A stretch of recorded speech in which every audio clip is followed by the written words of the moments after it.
Abba Amira, Abba Amira. Ya akai. Sauri nake da Allah kada ki tsaye da ni menene? Daman tun jiya nake so na yi magana da kai. Amma na kula kwana biyun nan ka koyi wata ɗabi'a na rashin ƙin dawowa gida da wuri. Shukura.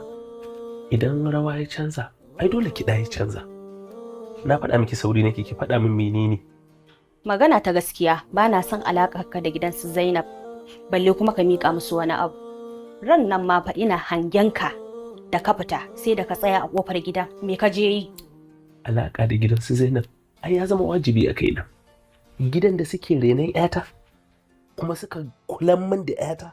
Ke kanki sukan zo gidan nan su taya ki aikacen gida? To ba na so. Daga yanzu zan dinga kai Amira gidan su Husna na kusa da gidan nan. Wallahi baki isa ba. Wani Husna? Husna da ko haihuwa fara bata yi ba. Shine zaki ɗauki 'yata ki je ki kai ta gidan? Kinga gidan su dai Zainab din da ba kya so nan zaki riga kai 'yata. Saboda kinga dai na farko dai Zainab babu durwa ce. Kuma mahaifiyar Zainab nan mutuniyar kirki ce. To ba na so. Ka fita daga harkar Zainab. Na gano munafaka ce. Kina ji na? Kamar yadda ba ni isa in saki ko in hada ki ba. Haka ke ma Shukura baki isa ki sa ni ko ki hana ni ba. Abinda nake so shi zan yi. Tabdijan. Lalle Abbas yana so ya ɗauko kansa masifar da ba zai iya ɗauka ba wallahi.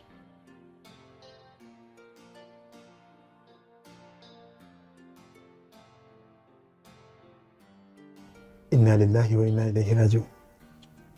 Yanzu Hajiya ce man bata haƙura ba sai an yi auren nan kenan.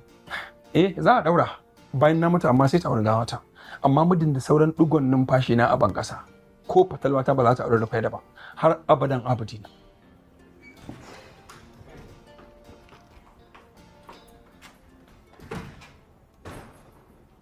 Hai.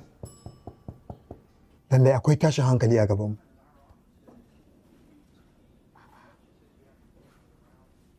Iko sai Allah. Ai.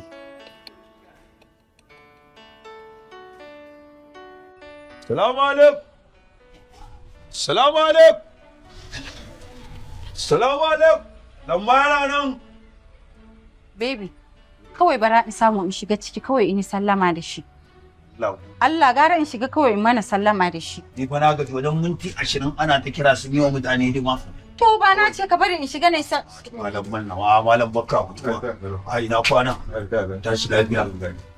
Kazafi ko ne kuka zo kuke ta maka min sallama? Ina jin domin ina cikin ban ɗaki. Sannan kuma ita a ka'idar sallama. Annabi sallallahu ta'ala alaihi wasallama ya koya mana. Idan ka zo sallama gidan mutum, sallama uku za ka yi masa.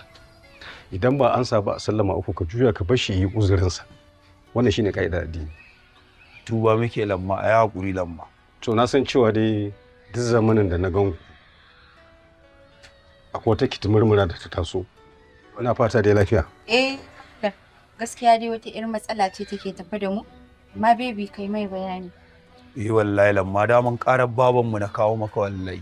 Kaga dai lamma dai duk abubuwa kai nake kawo wa ƙara akan abin da take yi. To ni gaba ɗaya fa bana so in mata wani abu a ce ni ban yi wa mahaifiyata biyayya ba.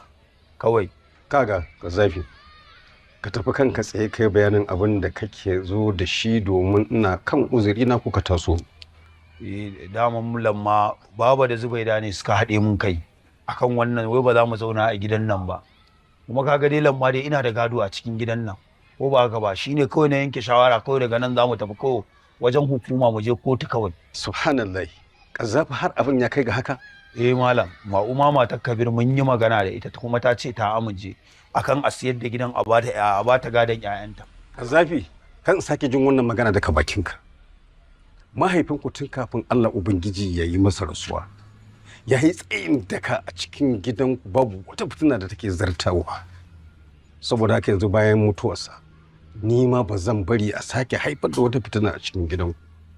Don haka magana zuwa kotu da kake magana babu ita. Amma fa malam, magana ta domin Allah Baba Lami ita take janyo duk wata masifa wallahi a cikin gidan nan. Ba sa son zaman lafiya mutanen nan wallahi. Duk irin soyayyar da kike wa Kazafi